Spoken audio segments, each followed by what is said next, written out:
Hey family, welcome back to my channel, and if this is your first time, welcome. I hope you get inspirational content from my channel. So today I want to talk on a very important topic, which is on passion rebirth. Passion rebirth. Have you been stuck, or you have been tired, or you have been demotivated about life? I believe that this video is for you. We live in a world where people say that forget passion, let's talk about reality. Passion doesn't make sense. Let's face the fact. I believe that actually sounds familiar, right? Yeah. Now, before we go into the main content, do you know that passion and reality are like a pathway? Each of them have their own pathway leading to different destination. And you find out that most would actually follow the path of reality, although they find it easy, but later on they find it like there's something that is still yearning inside of them that are yet to fulfill. So there are many who have actually journeyed on the path of reality and found out that there's still something that is being left out. And what do they do? That they have to come back to the road of passion, maybe because they find out that that is just what they have been called to do. What is passion? According to Merriam-Webster Dictionary, describe passion as a strong feeling of excitement or enthusiasm for something. I'll come again. Passion is a strong feeling of excitement or enthusiasm for something. It could be maybe you're passionate about music, about art, about drama, about sport, about communication, and all. Now, coming from the biblical perspective, there's a scripture that strikes me, which is in Philippians chapter 2 verse 13. It says that it is God that works in us both to will to do his good pleasure. It is God that actually works in us both to will and to do his pleasure. Remember, I said that passion is a strong feeling of excitement or enthusiasm to do something. Now, looking at this particular scripture, do you know that God most of the time communicates his will in our life through our desires? God communicates his will for our life through our desires. So most of the times, most of the desires that we have, they are God given. And one thing that God does is that it makes passion like a guiding light for you to navigate your purpose. It makes passion a guiding light for you to navigate what? Your purpose, which is very, very, very, very important. Now, looking at looking at everything, there are times that you consider yourself that I once had this dream before, but look as if that maybe down the years you feel as if that it has been neglected. Know that God is still what is still calling for to you. Is still calling for to you. Now there's a story of a man in the Bible which I found very, very, very, very interesting, and that's the story of Nehemiah in the Bible. Nehemiah was a king buckler in the time of King Ahasuerus, and he was doing well, perfectly well, serving the king. He was doing well in his job, but it got to a time that his people came because he left the land of Israel, and he was in another particular province, like another territory, and who came to him that, Nehemiah, do you know what is actually happening now in our land? So many things has happened since the time you left. The walls have been destroyed. The gates have been burnt down. The people have been taken into captivity, and everywhere has been deserted. And Nehemiah was burdened, and it was like, God, what is it going to be? If it was to be someone who is not passionate about that, he could have actually said, okay, well, I just hope that something gets done. But this particular man, he was burdened about what was actually happening in Israel for days, that he could not eat, he could not sleep. And he got to a time that he appeared to the king. And the king said that, you look downcasted. What is it? It looks as if you are sorry about something. And we have to tell the king what had actually happened. Now, what I'm trying to draw out from this particular story is that if you say you are passionate about something, people should be able to recognize it from what? From your actions. It's not until you say that I'm passionate about this thing that people actually see that thing from you. Even from the way you talk, from the way you see things, they will like, oh, this person actually passionate, because passionately what it propels you. And something about passion is that passion itself is a living force that always call out for manifestation. It's a living force that's embedded in you as a man, calling out for manifestation. So no matter how you might have gone on the path of reality, that force, that living force is still in you. It's still in you. It doesn't die. Although the voice might actually what weighing down, but you still know that, oh, that there's something wrong that I still have to watch fulfill. I still have to fulfill. Now, going further, I would love to say that how can you identify your passion? How can you identify your passion for those who are yet to find their passion? For the purpose of this video, I'm going to highlight in two particular ways how you can actually identify what your passion. The first thing is by what is by you identifying a need in the community. A need. When I say identifying a need, it means that there might be something in your community or in your neighborhood that you find so different. People look at it like it's just normal, but you look at it in a way that this thing this thing ought to be done in different way. Why is it that people are saying that this thing is just normal, but you just find a way that is different? You just want to help people, you just want to influence people. And something about passion is that passion actually crosses apart different aspects.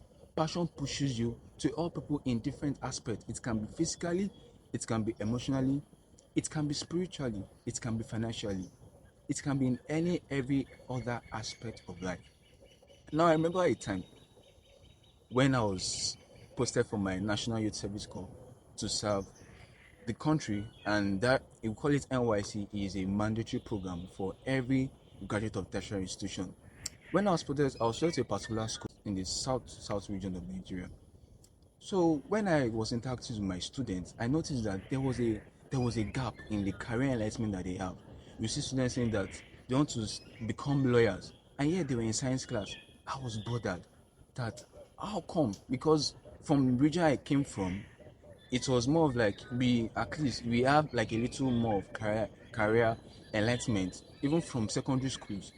But this one don't even know what to do. I was burdened, and this actually led me to the fact that okay, how can I actually try to meet the need? And I said that need, passion actually makes you to what wants you to meet the need of what is actually happening. And like, how can I actually meet the need of the student? And this idea came. Okay, why don't you go to schools and start organizing career programs, career enhancement programs? And this propelled me and motivated me. I went to schools. I started talking to students. I called my fellow coppers and my fellow colleagues who were serving together, who were actually professionals in their field. Like, let's talk to these students and let's tell them about career. And it went for that role. Now, that was not the end. Do you know that because I saw the need, it actually motivated me again to what? To publish a book, on career enlightenment. And the book is Rising of a Star, a guide to choice of career. This book actually it's more of like a manner for students to be able to navigate their career path by knowing their skills and their interests, how they can actually compile them to be able to what to be who they want to be in life. And inside that book you have things about association, parts of association, scholarship, how someone can actually navigate scholarship platform, about mentorship, just a wholesome book that can actually help students to be able to do and become what they want to achieve in their life. And the second point on how we can actually inspire our passion is about being faithful in small things. Being faithful in small things, not just in big things, but in small things. Do you know that there are times that you can be called to serve, you can be called to do something for someone, and yet you might be wondering that why is that this person actually chose me for this particular task. But don't you know that when you are faithful in another man's thing, God commits into you your own things. There are many persons that in the place of service they found their passion. In the place of service they found who they were called to be. Sound interesting, right? Who they were called to be. Let me give you an instance. When you look at David in the Bible, David was the last born of his family. As the last born, he ought to be enjoying looking at the contemporary world. But he was the one going to the field, taking the flocks, grazing in the morning, in the afternoon, in the evening. It got to a time that it was even that a bear attacked him, a lion attacked him and his sheep, but he went forth and killed those lion and the bear. Now he could have said that my brothers are doing adequately well in the military field. His brothers are actually doing well. Why is it that I'm just here on the field feeding the animals? Is it that I don't have a purpose for life? But he does not know that God was actually preparing him for a task. God was preparing from a task. God was indirectly building the spirit of leadership in him. The spirit of leadership. And that was why God could actually entrust him with the throne to lead his people. To lead his people. So it means that if you are facing small things, God can commit big things for you. And looking at a contemporary world, I remember the story of a man that I truly honor. That is Dr. Cosmas Maduka. looking at this man, he came from a very humble background. He was told he had to go and serve his way through because his uncle had like a thriving business at that time, automobile spare parts, selling it. That's quite fine. But he was doing like it was more of like just an errand boy serving. But he stood there for years. And when it was time for him to take his leave and to gain freedom, do you know that normally on a normal occasion, someone actually who you served under also actually establish you and make you to able to be comfortable to have your own firm. But this particular man, his uncle, did not even try to establish. He did not give him the necessary equipment. He did not give him the necessary financial resource that he needed to be able to start. He just gave him like a little token and said that I know that with what you've learned, you excel.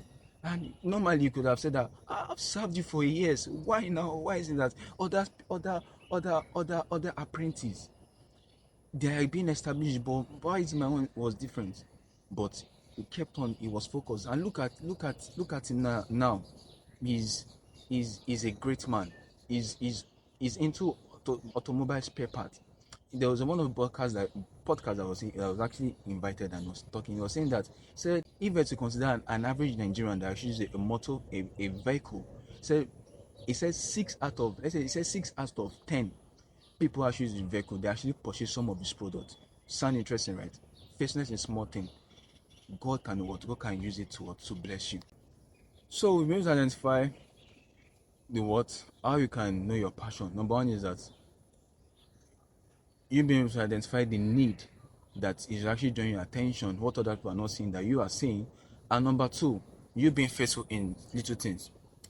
Going further, I would say that for there to be a passion rebirth, you know, right, that people who were once passionate, now the motivation has died down. I want to tell you what I call the killers of passion. These are the things that actually that saps away your passion, the motivation that you have. Number one is what I call comparison. Comparison, as simple as it is very, very destructive. Very, very. Because God has actually given you desires. He has given you gifts, has given you talent. But look at most people nowadays, we tend to compare ourselves with others. This person is doing well, and you say that, oh, I think I'm envying him. I actually want to follow his passion. Why you neglect your own? And you find out that by the time you follow that person's passion, you find out that even you yourself, you don't still feel fulfilled. So comparison actually it can actually drains you. And number two is the environment that you live in. Environment has a role to play on each individual who wants to pursue his passion. Environment that you live in. Do you know that the Bible was speaking that it says, he that walketh with the wise should be wise, but said the companions of fools shall be destroyed. That shows that if you work with people that are passionate and purposefully driven, there is no way you pick up your own passion and you want to pursue it. But if you work with people that are loose about their passion, people they are less driven, trust me, you'll be like them.